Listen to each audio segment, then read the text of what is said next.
എന്താണാവോ ഇന്നത്തെ ചൂടുള്ള വാർത്ത? ആരവിടെ? ഒരു മരം മുറിച്ചതാ. വീട് പണി തുടങ്ങാൻ പോവാണല്ലോ. ഇത് ശേഖരണന്റെ സ്ഥലമായിരുന്നില്ലേ? അങ്ങനെ വിറ്റോ? ആ വിറ്റു. ഒരു ഗൾഫുകാരനാ വാങ്ങിയത്. വീട് പണി പെട്ടെന്ന് തുടങ്ങും. ആണോ? നല്ലൊരു തണലായിരുന്നു. അത് പോയി കിട്ടി. ഇനി ഏതവനാണോ വരാൻ പോകുന്നത്? പിന്നെ അപ്പുറത്തെ വീട്ടിലെ മരത്തിന്റെ തണൽ ഇവിടെയാണല്ലോ. ഇത് ചുമ്മാ ഒരു കഴപ്പ്, അല്ലാതെന്ത്? ഇവിടെ എന്താ ഒരു വെളിച്ചം വെച്ച പോലെ? ശേഖരണന്റെ പറമ്പിലെ മരം മുറിച്ചതാ. അങ്ങനെ ആ സ്ഥലം വിറ്റു. ഏതോ ഗൾഫുകാരൻ അവിടെ വീട് വെക്കാൻ പോവാണല്ലോ. ഓ, ഇനി ആ പണി കഴിയുന്നത് വരെ ഇവിടെ ഒച്ചയും ബഹളവും ആയിരിക്കും.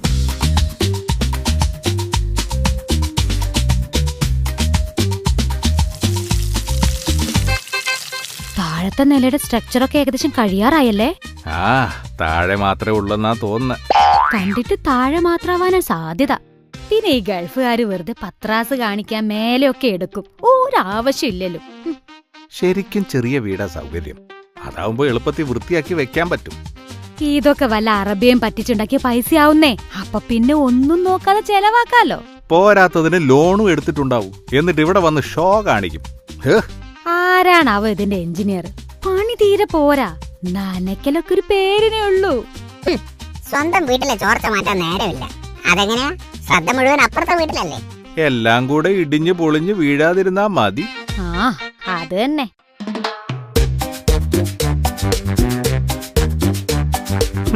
വലിയ വീടൊക്കെ ഉണ്ടാക്കിയിട്ടിട്ട് എന്താ കാര്യം? ഒരു കാറ് മര്യാദയ്ക്ക് കയറ്റാൻ സൗകര്യമില്ല. ഗേറ്റിനാണ് വീതിയില്ല. അവസാനം കാർ ഇവിടെ വെച്ചോട്ടെ എന്നായിരിക്കും ചോദിക്കുക. എടി, നമ്മളൊക്കെ നാട്ടിൽ അന്തസ്സായിട്ട് ജോലി ചെയ്യുന്നവരാ. ഇത് അന്യനാട്ടിൽ പോയി വല്ലോന്റെ വീട്ടിൽ അടുക്കളപ്പണി ചെയ്തിട്ട് കാശുണ്ടാക്കി ഷോ കാണിക്കുന്നതാ. അല്ലാതെന്ത്? ബാലു, ശരിക്കും അയാൾക്ക് എന്തായിരിക്കും ജോലി? അത് പിന്നെ കഴിഞ്ഞ ആഴ്ച ഞാൻ കണ്ടിരുന്നു. പുള്ളിക്കാരൻ എന്നോടൊരു ഹായ്. ഞാൻ മൈൻഡ് ചെയ്യാൻ പോയില്ല. കണ്ടാ തന്നെ അറിയാന്നേ, ജാട പാർട്ടിയാ. ആയിരിക്കും. വീട് കണ്ട അറിഞ്ഞൂടെ? ഒടുക്കത്തെ ജാടയായിരിക്കും. അവളുടെ കൈയില്ലാത്ത ബ്ലൗസും 1.5 അടി ഉയരുള്ള ചെരുപ്പും. ആരേലും ഇന്നത്തെ കാലത്ത് ഇത്രയും മേക്കപ്പ് ഒക്കെ ഇടുവോ? ഭയങ്കര ഓവറല്ലേ? ആണോ? പക്ഷെ എനിക്കങ്ങനെ തോന്നിയില്ല. എന്തോ ഒരു ചന്തമില്ലേ അവളെ കാണാൻ. ആ കണ്ണും ആ ചുണ്ടും.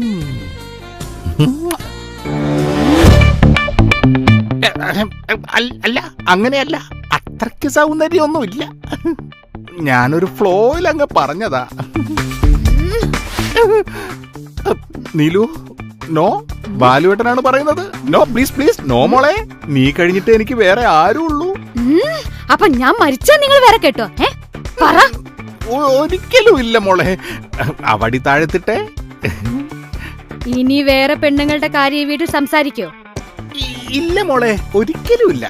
അവടി താഴെയിടൂ പ്ലീസ്.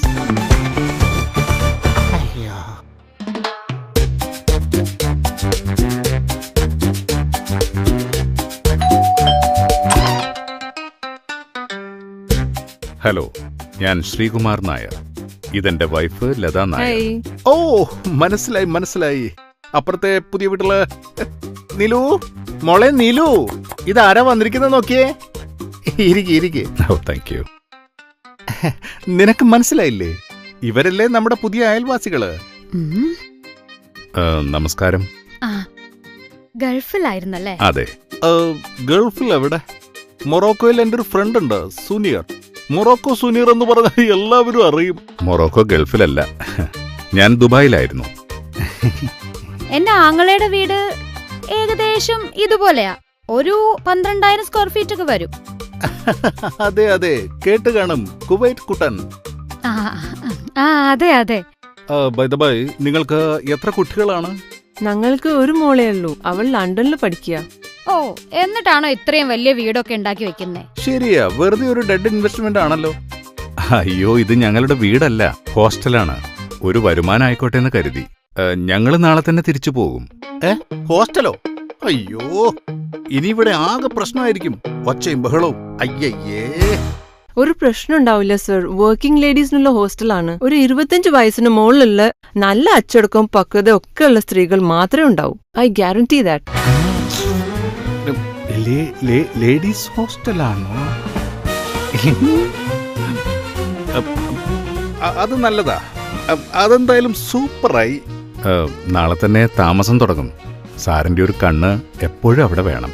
മോനെ മനസ്സിൽ ലഡു പൊട്ടി. എന്തിനൊരു കണ്ണ്? ഞാനിനി ഇവിടുന്ന് എവിടേക്ക് പോകുന്നില്ല. അല്ല നീലു? എങ്കിൽ ഞങ്ങൾ വരട്ടെ. ഞാനും കൂടി വരട്ടെ. എന്നെ കൂടി കൊണ്ടുപോകാൻ പറ്റുമോ? പറ്റില്ല അല്ലേ? ഉപ്പുമുളകും